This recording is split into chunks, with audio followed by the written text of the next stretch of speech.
Welcome to today's webinar. My name is Madhura Amdekar, and good morning and good afternoon, depending on where in the world you're joining us from. Thank you so much for being here today. Today in this webinar, we are going to take a tour of the Crossref Participation Reports. Please say hello in the chat. You can also react with an emoji if you feel like it, and let us know where you're joining us from today. This is just a reminder that this session is being recorded and all the registered participants will receive a recording after the webinar.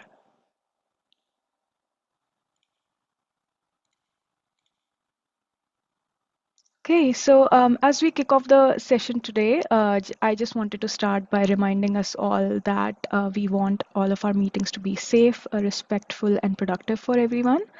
So we ask that you be mindful of our code of conduct. The link to the code is on the slide and will also be shared in the chat. Please do always be respectful of others and empathize. Do keep your communication appropriate for a professional audience. Be encouraging and agreeable, and consider that we are people of many different backgrounds, so avoid any references that exclude others from engaging. Please also note that Crossref does not allow the use of AI agents in meetings, so they would be excluded from the meeting.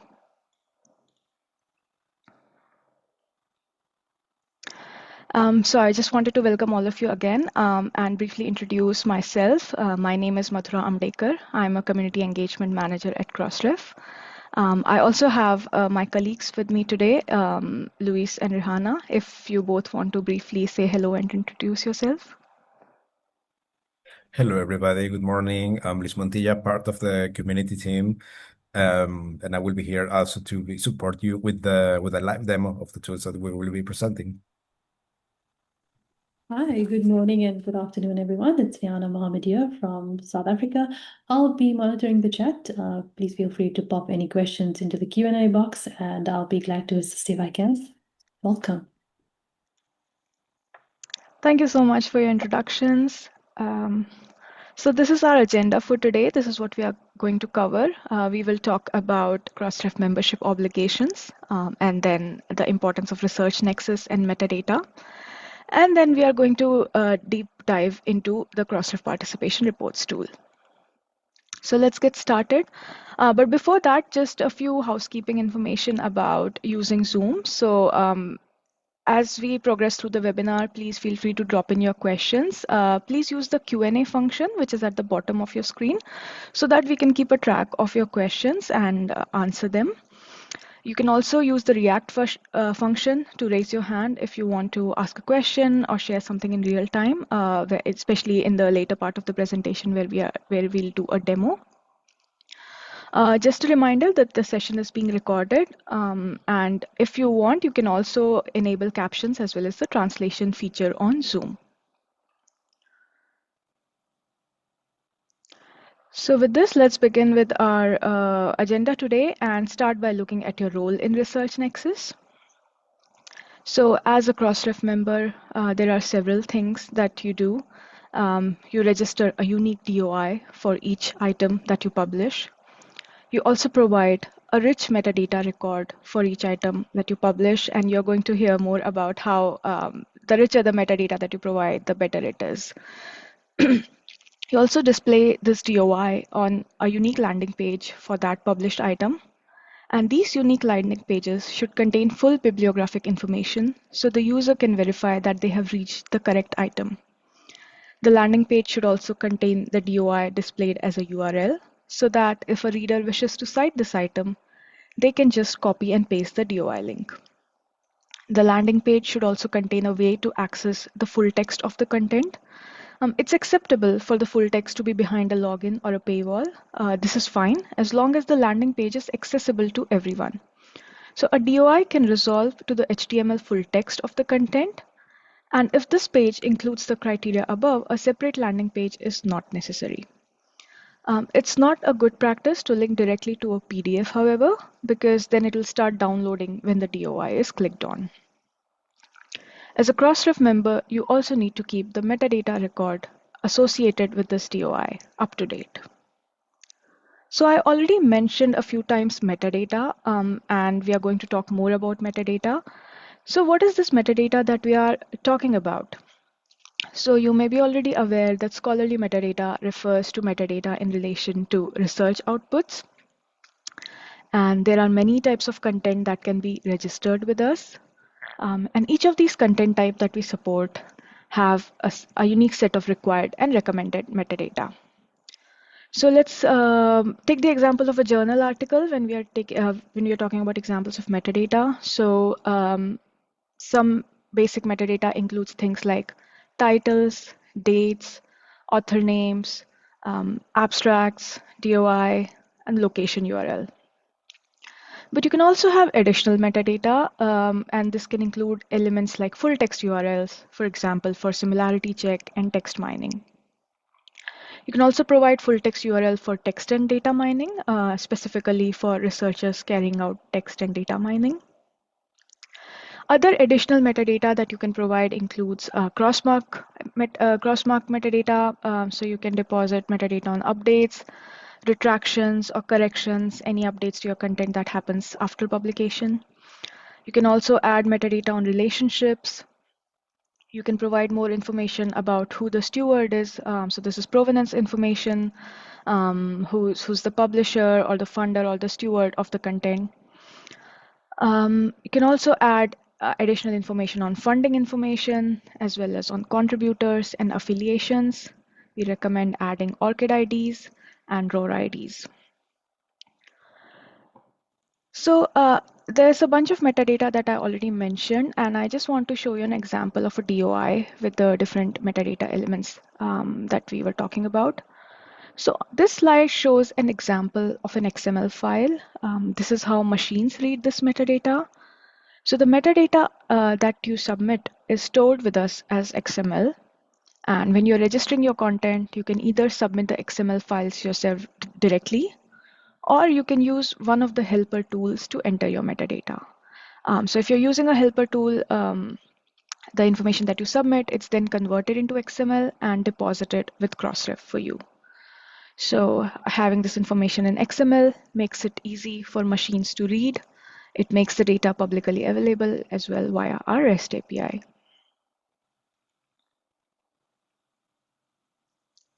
So all of these metadata elements and the relationships that I have been talking about, they form a network, and we call it the research nexus.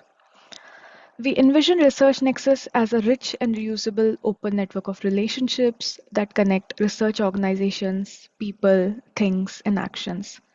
It's a scholarly record that the global community can build on forever for the benefit of the society. So this slide shows what the research nexus vision is, and at the center of this circle has all the research objects and the actors of the scholarly ecosystem. And the circles around them represent how these objects are related to each other and how they act on each other.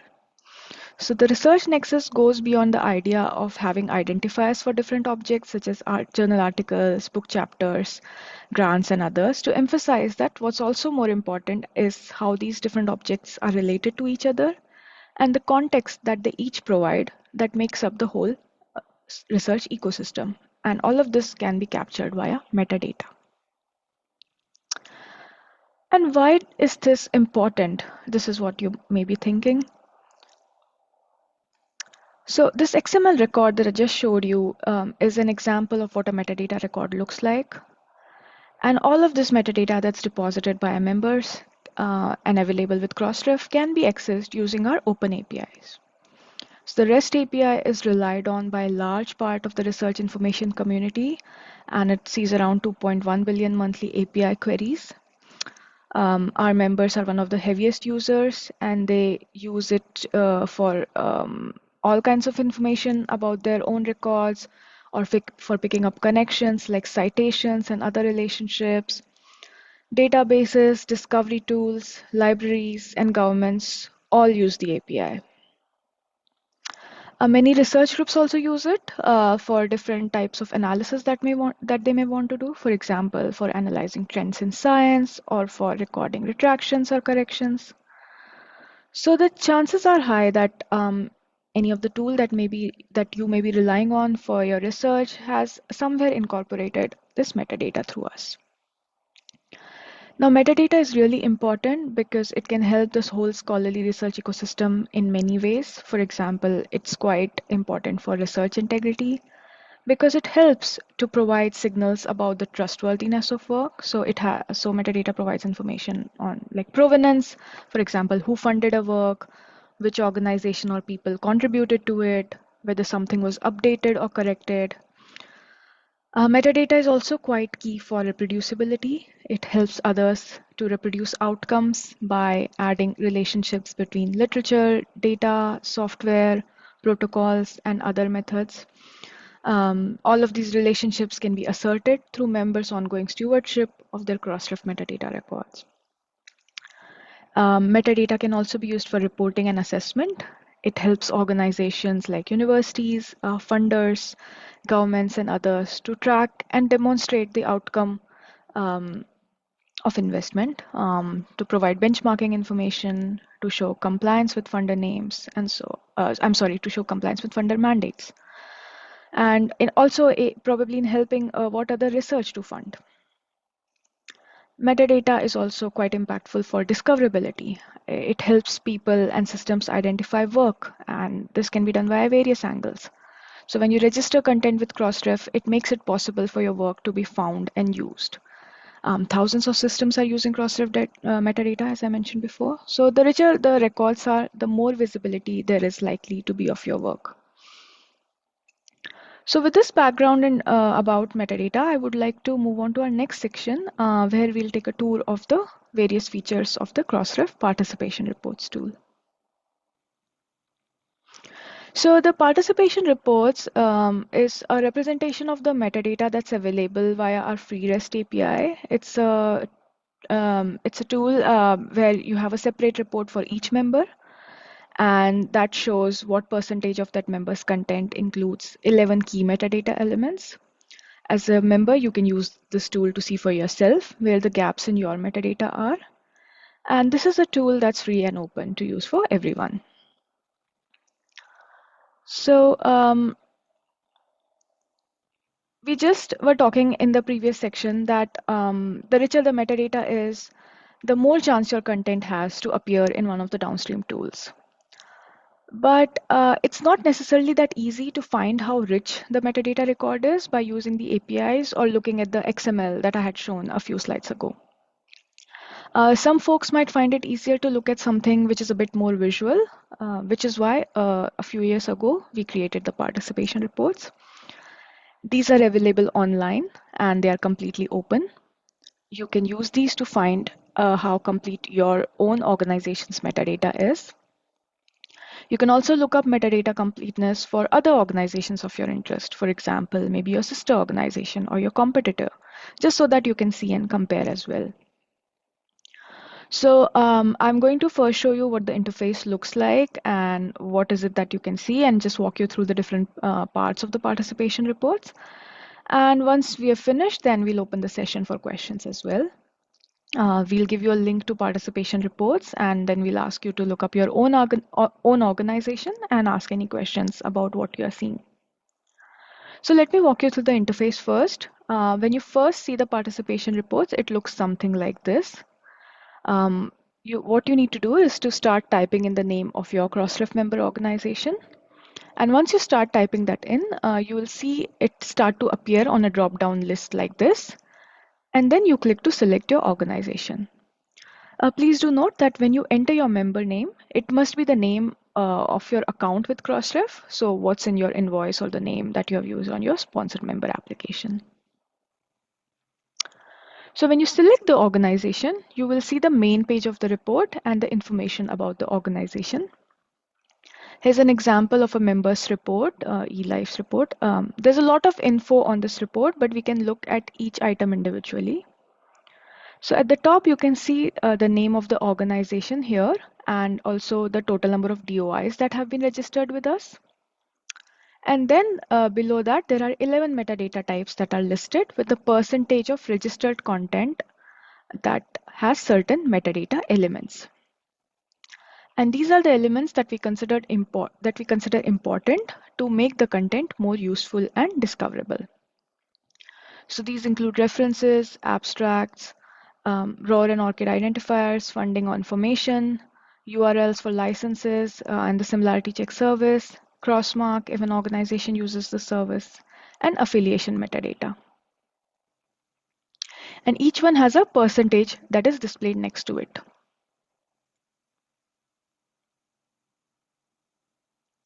Now you can dissect this data in several ways. So on the left side of the report, you can choose between viewing the statistics for the current content items, and this means published within the last 2 years, or backfile items, which is content older than 2 years, and by all time. So please note that not all fields will be populated for all titles. For example, content published in 1960 isn't going to have an ORCID. For example, some types of publications may not have abstracts, and some back issue content won't have much funding detail the further back you go.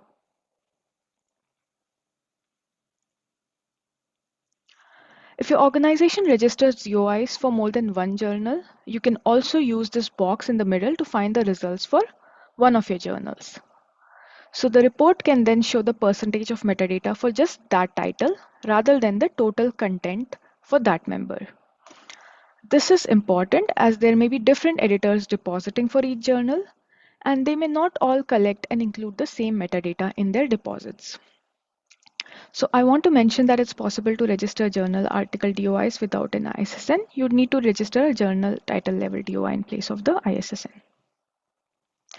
And once the ISSN is assigned, you can update this. You can update your metadata. And you can only find journal articles with ISSNs in the search field.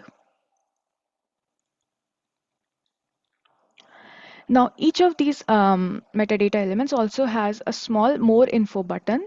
So if you click that, this will display an explanation of each item with links to more information, including why that metadata is important and how it can be improved. Just in case you're doing this some other time, or if you may not remember what this means, so you can just click on this button and it will give you the different sections. So you can hover over the little button here, and then you can click the different sections. For example, you can read about why is this more important, where can I learn more, and how can I improve this score. So you can click on any of this to find out more information. So now let's also take a look at each of these metadata elements individually. So let's start with references. This is one of the key bit of metadata to include. References are really important in helping to build that picture of research nexus that we were talking about earlier.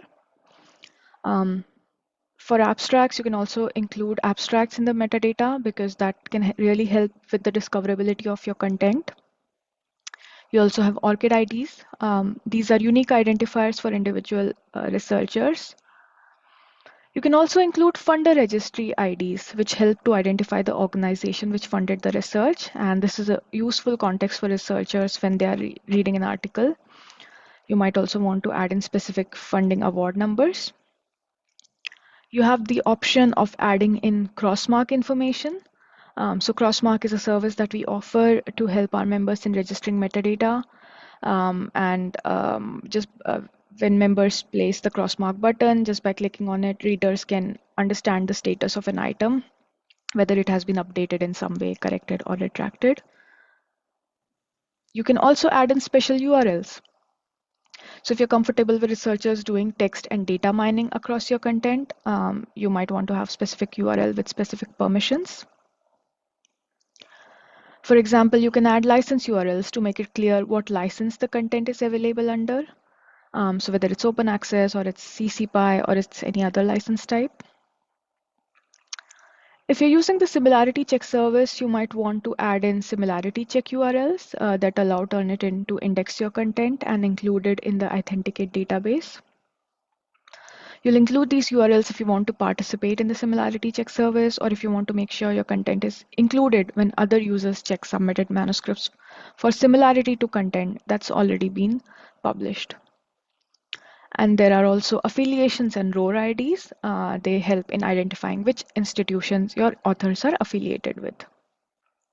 So that was a very quick description of each of the metadata elements that we see in the participation report. So now we are coming to look at your own participation report. So if you could, you can open your browser and go to this URL that's on the slide here, and the link will also be in the chat very soon. So go to https www.crossref.org/members/prep. Once you are at the link, you can type in your Crossref member name.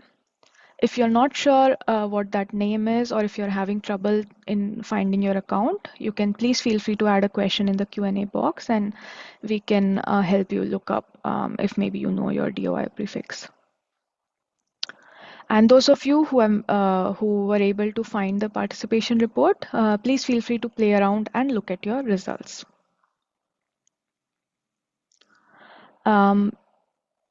As you're looking at the participation report, I also wanted to highlight a few other features of this interface.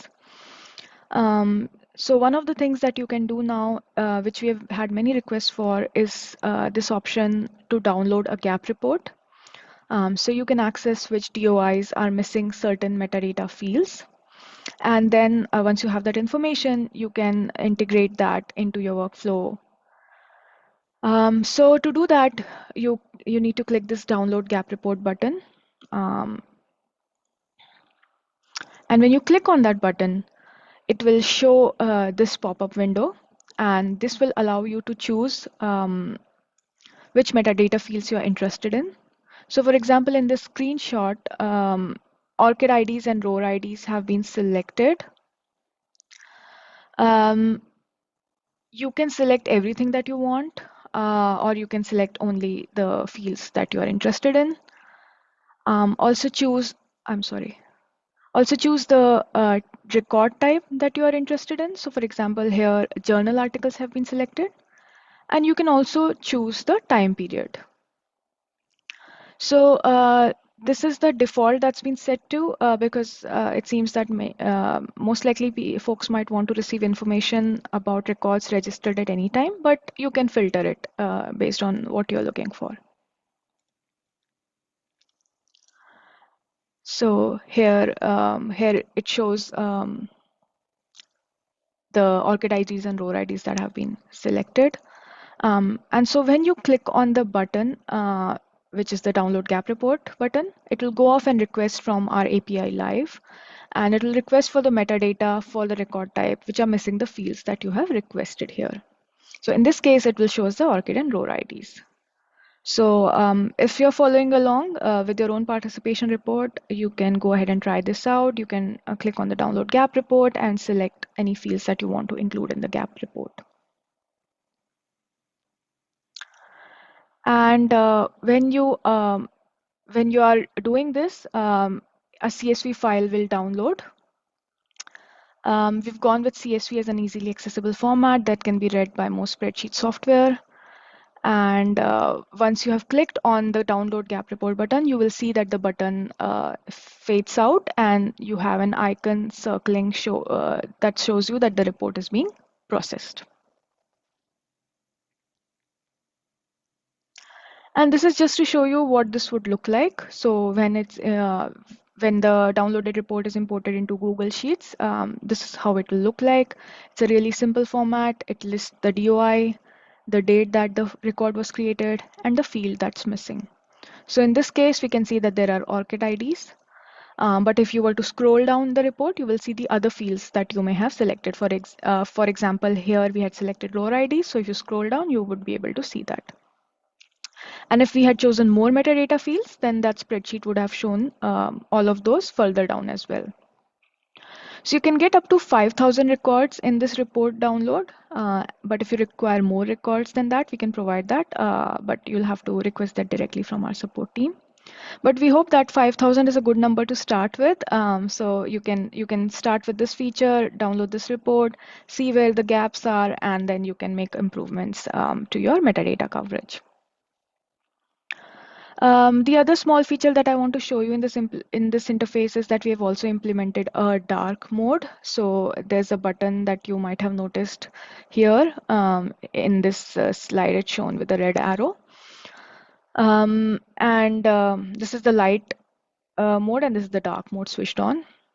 So it can help with accessibility.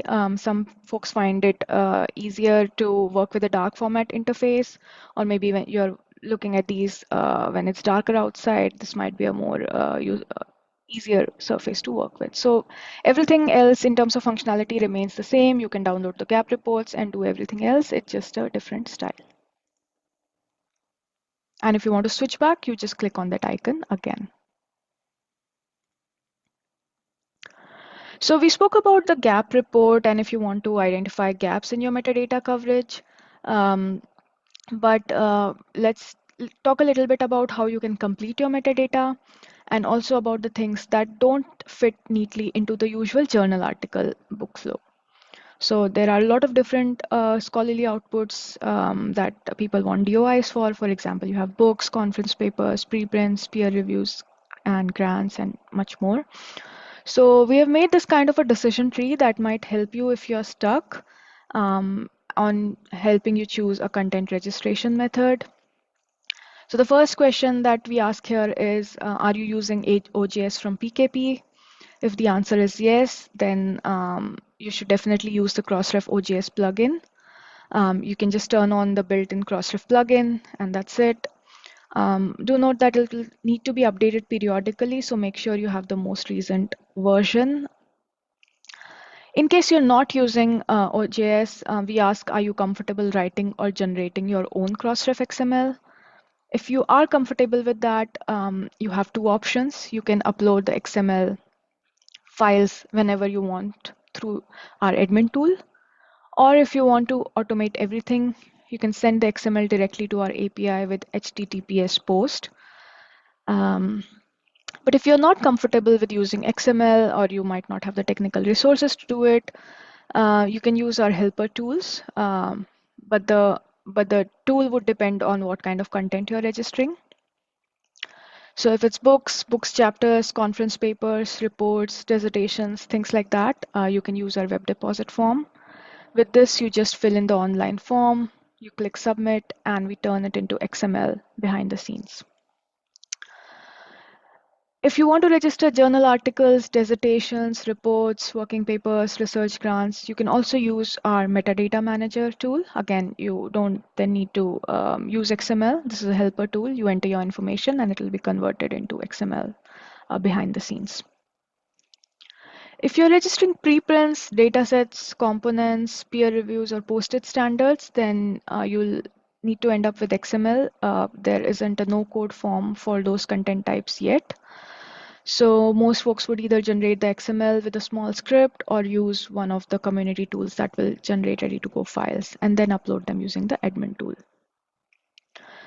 So this is a small diagram that helps you choose whether you are comfortable writing XML or what are the other options that you have. For example, our helper tools, depending on the content type that you're using. So I also wanted to share here that if you are updating DOI records one by one, if you use the OJS plugin, the way to do that would be to go into the relevant article, unpublish, add the missing element, save and republish it. If you're using helper tools, you can redeposit the whole record with the missing element. And if you send us XML, you can send it to us with the missing element, but don't forget to update your timestamp.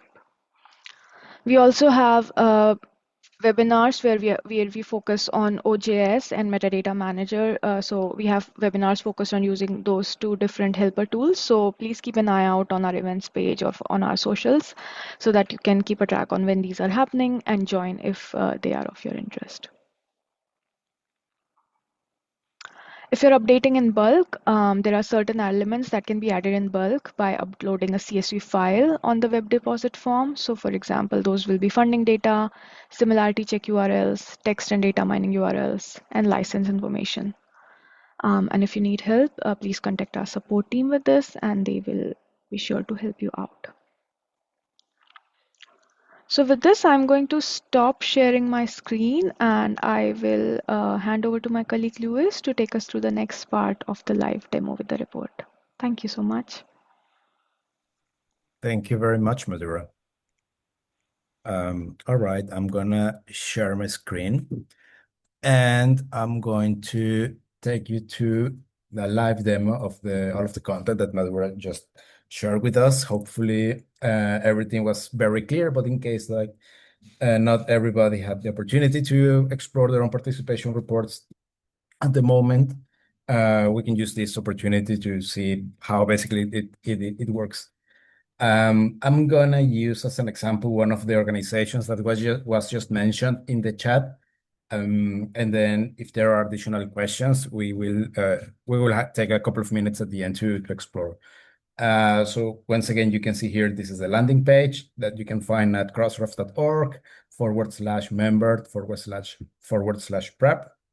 And then here in this search box, you will have the possibility to start including your organization.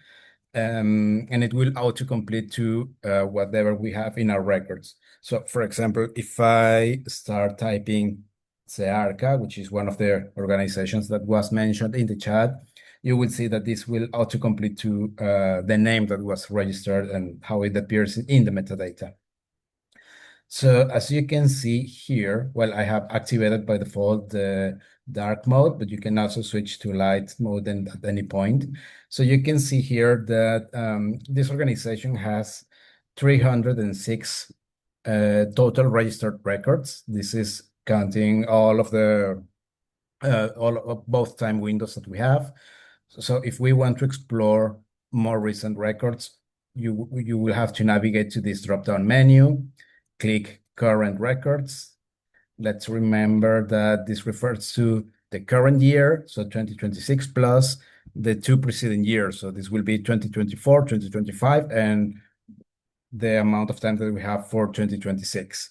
So we have in the latest 3 years, 46 total records. All of them are journal articles. If your organization is depositing other content types, you will see them here next to journal articles, and then you will be able to filter by those.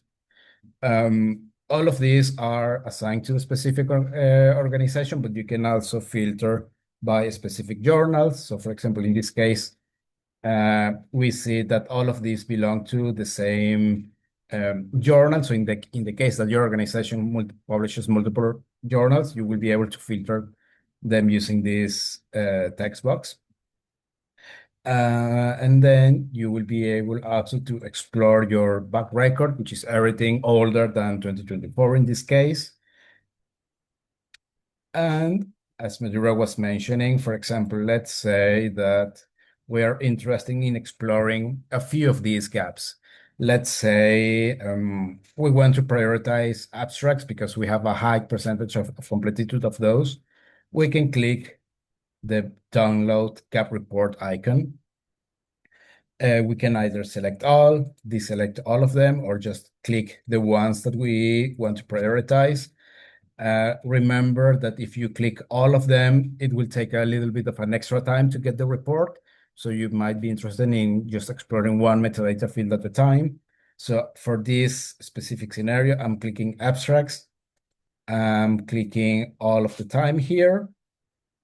And then once I click download gap report, I will get I think you won't be able to see this, but it's basically telling me to download a CSV file that you can explore in your preferred software to explore spreadsheets or a flat text text editor. So is there any questions so far? We can also explore a different organization. Another one that was just recently mentioned in the chat was this university. We can see here that there is a larger number of records, but there are also a couple of gaps here, especially in references, ORCID IDs. So you can navigate to the different time windows and decide which field to prioritize. Is there any other volunteer that would like to explore their participation reports live?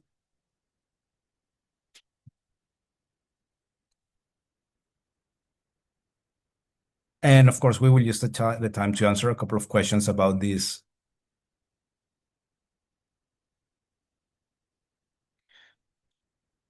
Let me see the chat quickly. Is there any question about the different functionalities of participation reports? In case that you don't remember what does a given field mean at the time, you can also use these help icons to basically have quick access links to the different parts of our documentation. So, for example, if we explore here the tooltip at references, it will tell you that it means the percentage of records that include reference list in the metadata. And then you will find links to our documentation telling you why is this important, where can I learn more, and how can I improve this score. And this is available for all of the different metadata fields. So for example, there was a question in the chat a bit before about funding award numbers. So this means the percentage of records that contain at least one funding award number in the metadata. In this case, number is a choice of words. It doesn't have to be strictly a word. If your funder is assigning combinations of numbers and letters or just letters, that's okay.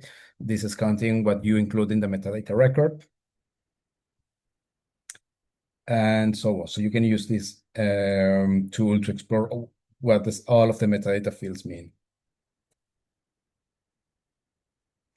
Is there any volunteer to explore their participation reports live? Luis, can I just bring your attention to a question we have? Mhm. So in the meantime, if folks are looking at your participation reports and if anyone wants to go through that, please feel free to enter. But in the meantime, Luis, could you speak a little bit about when metadata has to be updated, why do members need to republish or update the timestamp? Can you say a little bit more about republishing and what updating the timestamp means in this context? Sure. If I understand correctly, we are talking about depositing metadata using XML files. So if we have, I don't have a metadata record. Well, let me explore something here. I'm gonna use this will be a little bit of a detour, but hopefully I can demonstrate the point. So I'm going to explore a random metadata record. Let me grab something here from my screen. Let me collapse all of this. Don't worry, this is nothing too extremely technical. I'm just making a very simple query to a REST API to explore one specific DOI. In theory, we should be able to see here a date. So we can see here indexed. Yes, this should be a reference. But yeah, in any case, well, this will be a distraction. Let me just go back to the participation report. So when you are making a deposit using XML files, in our templates, you should be able to see one specific tag that it's called the timestamp. If you are making a redeposit and then if you don't change this value, the timestamp, basically you will get an error because the system will be interpreting that you are just depositing something from a previous time, and it basically it will reject this. In order to fix this, basically you have to change this value to something that reflects the current point in time. The timestamp is basically a standardized method to describe the time and date. And there are many tools that you can use to do this. So for example, you can, let me show you timestamps tool. For example, let's say we need to use this page. In this case, this is the timestamp of the current time at my time zone, 9:30 a.m. So basically, you can just take this number, assuming that you are doing an update in your records right now, and then paste it in the timestamp field. And with that, you should be able to redeposit your records without an error. And let me know if that was clear enough, or I can try to prepare an example.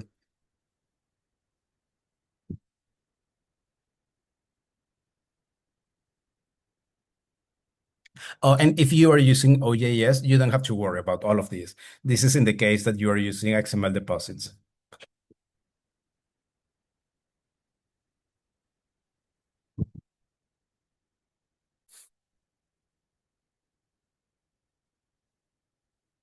If there are no volunteers, we can start maybe exploring the chat to see pending questions, if that's okay. So for example, I see a question here from Felix asking which metadata item is most important to feature on Google Scholar, which one to prioritize in updating our data. We don't know the Google Scholar's practices to index anything on their search engine. We can discuss how to prioritize the different metadata in your records. So if you see the participation reports, this is a very rough reference of which metadata you need to prioritize.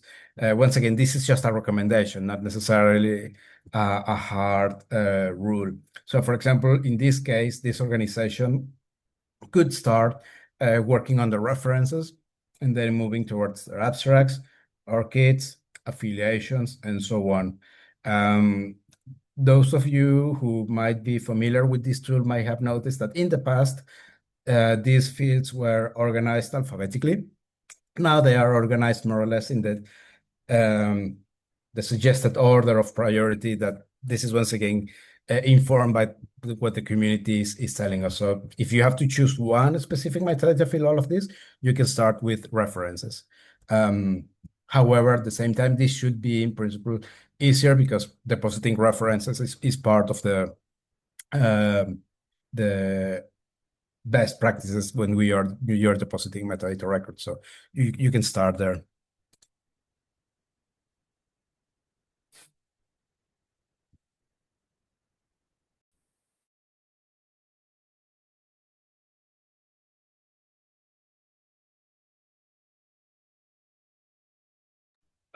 Let me see if there is any other question. Yeah, if Luisi, we could take Tatiana's question about wanting to know where their own articles were cited.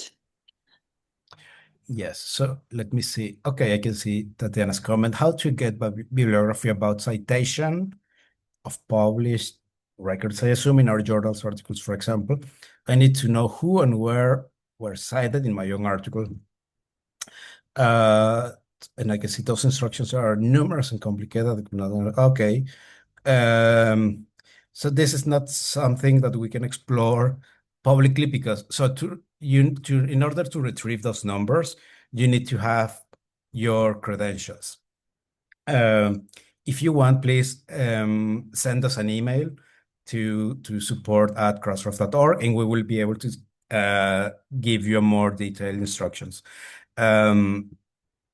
The thing with this is that this is not information that is part of the publicly available metadata in the REST API, so you need to have your username and password to do this.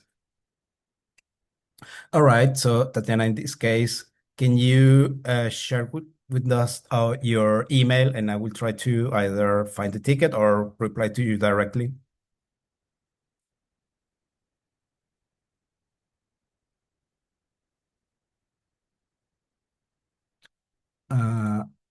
Okay, thank you. Yes, I will get back to you as soon as possible.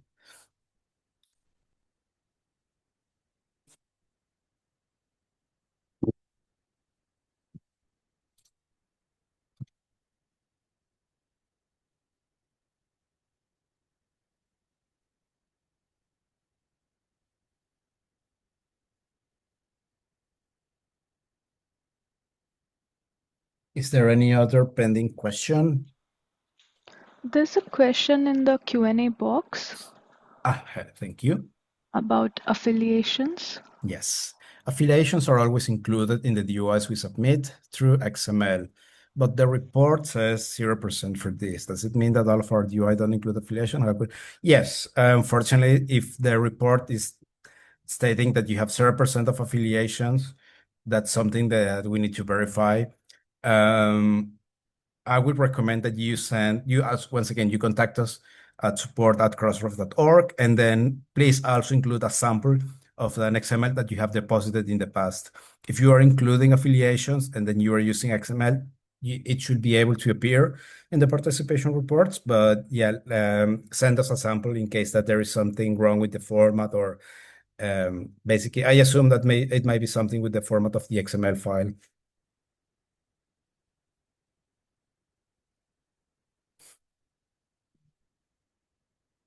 Um, Maybe out of curiosity, are you creating and formatting your own XML files, or are you downloading this from OJS? Well, just out of curiosity, because in any case, it will be good to have a sample.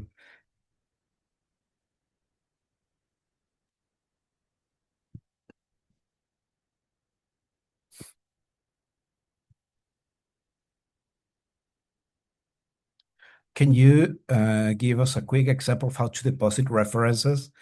Sure. There are a couple of methods, as we saw in our decision tree. Basically depends on the content manager that you're using. If you are using OJS, it will also depend on which version you are using. But a very quick method that you can use is this one. Let me get the page for you. I just need a second. And I will share my screen. One of the methods that you can use is the tool that we call the simple text query. This is the URL, apps.crossref.org/simple text query. Basically, you can input here your list of references. Please make sure that a reference is occupying a single line here in this text box. Let me try to find a reference. I don't know. Let's say Montilla et al. 2016, something like that. And then we have Montilla et al. 2020, something like that. So basically one reference per line. Once you click submit, what this will do is that it will basically look in our database if these references exist. And the important part is that it will autocomplete this to the DOI. So in this case, of course, it's not matching anything because I'm using a terrible example. The important part is that you can use this button here, deposit, to automatically deposit this to the article that you need. So as you can see here, it will ask you for your email address, the parent DOI. This is the most important part. So make sure that you are matching this list of references to the specific DOI you want to improve. And then your Crossref credentials, your username and password. So this is one of the quickest methods to update your references.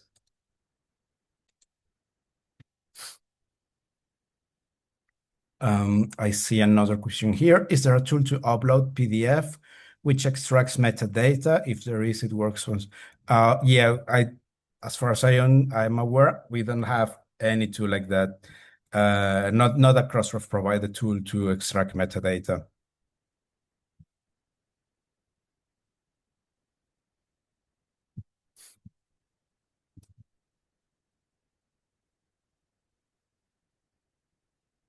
Oh, sure. I will share my screen again.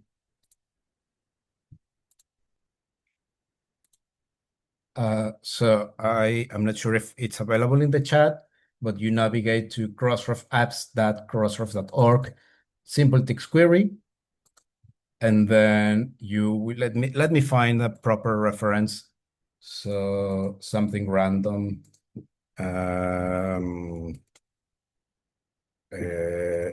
Just a second. Climate change, something.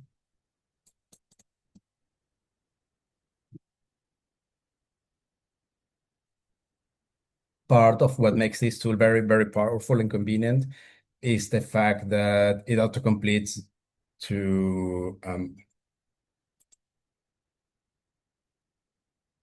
to show you also if this reference has an assigned DOI. Okay, I'm gonna share again my screen. So in this case, I'm gonna leave my first reference. This works also if we have a numeral at the beginning. So I'm gonna do this. This is an API formatted citation, and another one a string that you can imagine whatever this is. So if we click submit, this is the return. So references that are not appearing in our database will be returned as they were input, and the references that have been registered with Crossref will be returned, including their DOI. And this is the powerful part because you can just, if you click reset, it will be the entire interface will be just clean, and then you will have to start again. And you can just simply click deposit, and it will ask for your username, password, the specific DOI that you are updating, and your email address to give you any necessary detail. And you can use this tool to deposit up to 1,000 references at the time. But yeah, once again, it's very unlikely that one specific record has that number of references, but this is one of the methods that you can use.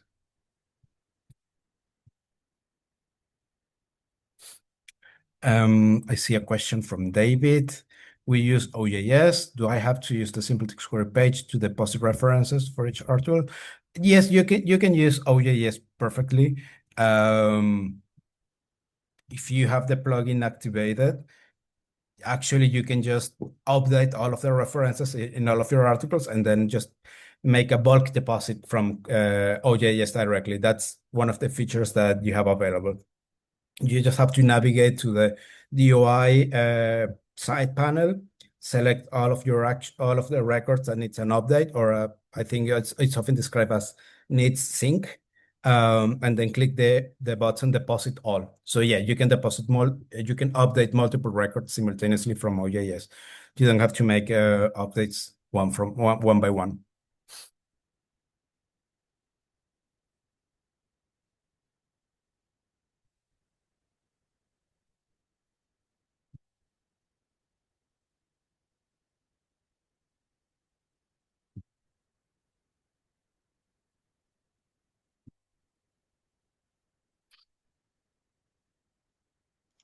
We do have some more time, so if there are any questions, um, as you explore your participation reports, if you have any questions about that, please feel free to enter or in the Q&A box. I'm not seeing any other open questions at the moment.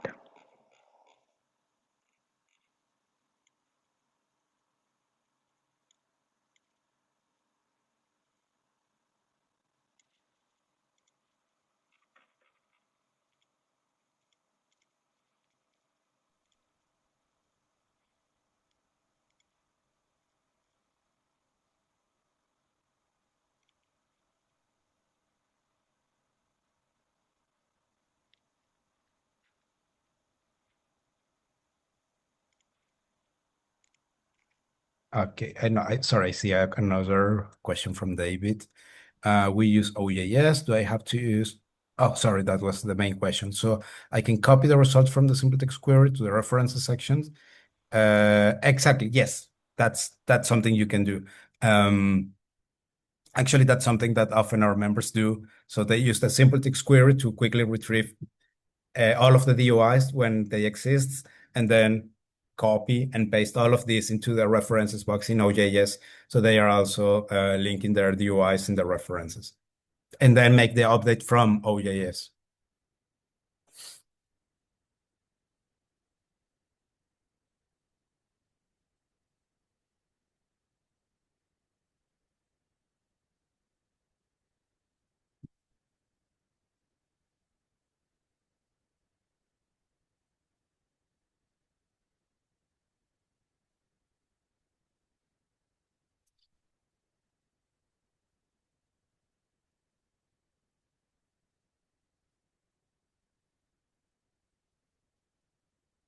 The simple text query, it's regular text. It's not producing latex formatted references.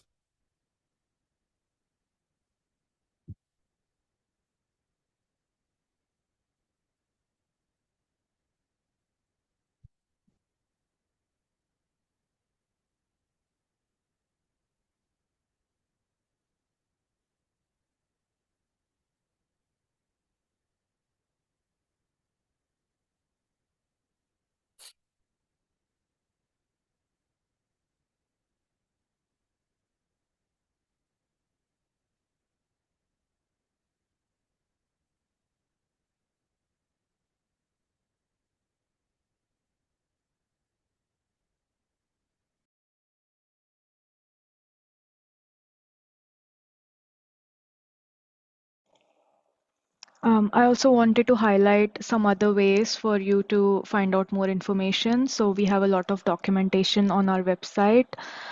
So please feel free to access the Crossref documentation. You can also reach out to us on our community forum, or contact the team directly using this form. So the more information you are able to provide, our team will be able to help you accordingly.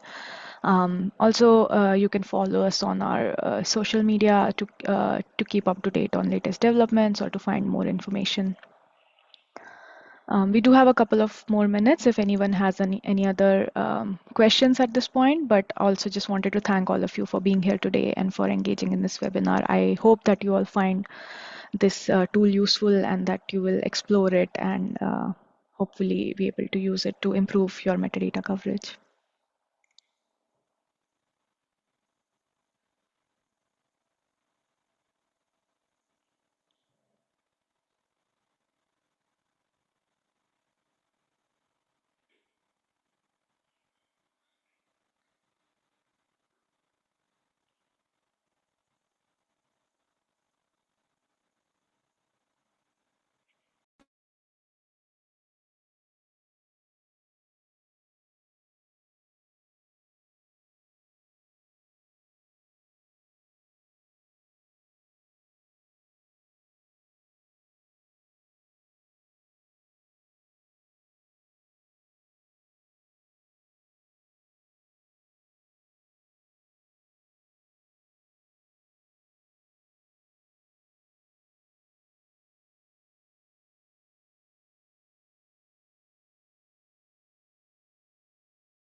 There are a couple of comments coming in the chat. I can see one which was can you please give a recap of how to get a list of references citing this article? I think Luis mentioned it's best to get in touch with the support team.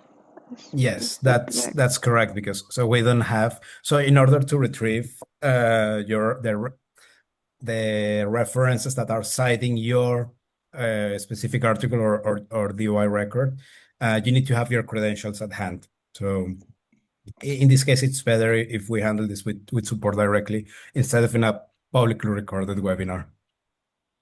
Yeah, I also see another question here. From Tatiana, is there any possibility to index all of our published articles with DOI into Google Scholar? We don't really work with Google Scholar in terms of indexation. We provide the open infrastructure with metadata openly available for any organization that wants to index this. So in principle, yes. I mean, your metadata that is registered and enriched with us should be openly available to any other search engine, content discovery tool, basically any tool out there in the scholarly infrastructure that is listing metadata. I see this was already answered. Yes, thank you, Rihanna. In case someone is not keeping an eye on the chat, David is asking, is there a penalization if we do not supply references with their corresponding DOIs? No, there is not a penalization. This is strongly encouraged. Also, many articles out there simply don't have a DOI. That's perfectly fine. We can also list those in the references. However, it's something that all of the members agree when they become Crossref members. So if you have the possibility to include the DOIs when those exist, it will basically be of huge help for everybody. Thank you, Luis. Thank you, Rihanna. I think we're almost at time. So thank you so much to everyone who joined. I hope that we've answered all of your questions. If there's anything else, on the slide here are listed the different ways in which you can reach out to us if you have any questions or if we have missed anything today. Thank you so much again for your time and engagement today. And see you again soon at another webinar. Thank you so much. Thank you. Thank you. Goodbye, everyone.